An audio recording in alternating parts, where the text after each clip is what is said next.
May tayo. Go. Hindi po, direkta niyo po nasagot at naukay niyo po ang usapin ng confidential funds. Yung teachers po kasi sir, ay pinaninindigan ninyo kumakatawan sa amin bilang mga guro. Now, ang guro po sir is non-partisan. Good. Ang guro are non-partisan. Tama. Pero ang ACT teachers, palaging sinasabi na, oh, itong statement na ito ay sa mga guro. Grupo ng mga guro ay gustong ma-impeach VP Sara. Grupo ng mga guro, ayaw na ni VP Sara. At least, may isang matapang na guro ang tumayo at para ipamukha ni ACT Palestino. Ito na. Now, ngayon sa pangalan ng Vice Presidente at ng ating Presidente, saan po kami tatayo na parang kami sa mga guro tumitingin or sumusubaybay sa kanilang laban is parang nabibismaya.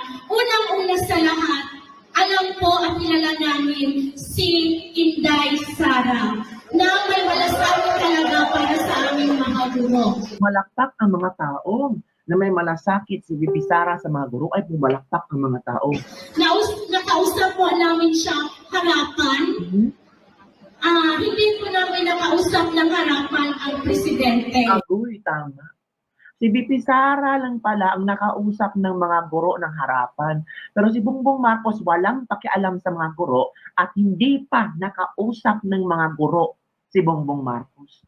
For how many years na umupong presidente, yung kabibig yung malaking Teachers Day, nag-message si Bongbong Marcos, pero nakausap ba niya kung ano ang problema sa eskwelahan? VP Sara talaga pumupunta at kinakausap ang mga guro personally.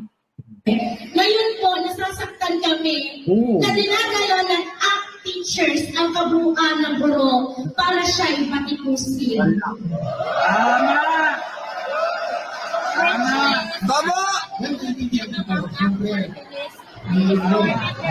Yes, sir. Hindi lang po sa mayor, sir. Pero kahit hindi namin siya mayora, alam namin na siya ang totoong may malasakit. Tama!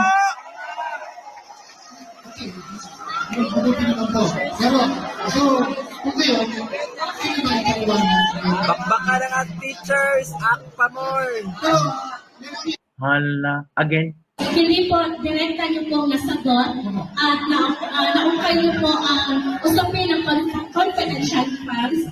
Yung teachers po kasi sir, ay pinaninindigan ninyo kumakatawan sa amin bilang mga guro.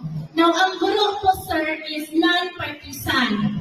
Now, ngayon sa pangalan ng Vice Presidente at ng ating Presidente, saan po kami tatayo na parang kami sa mga guro tumitingin or sumusubaybay sa kanilang laban is parang nabibismaya.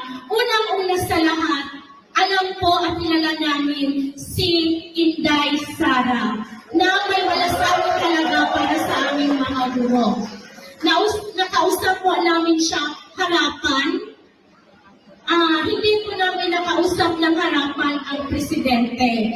Ngayon po, nasasaktan kami na dinadala ng ACT teachers ang kabuuan ng guro para siya ipatikusin. Tama! Tama! Yes, sir.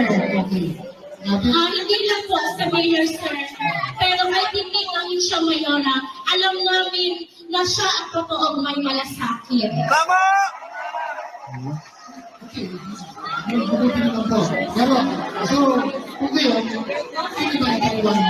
Bakbaka ng ang teachers, akpamor!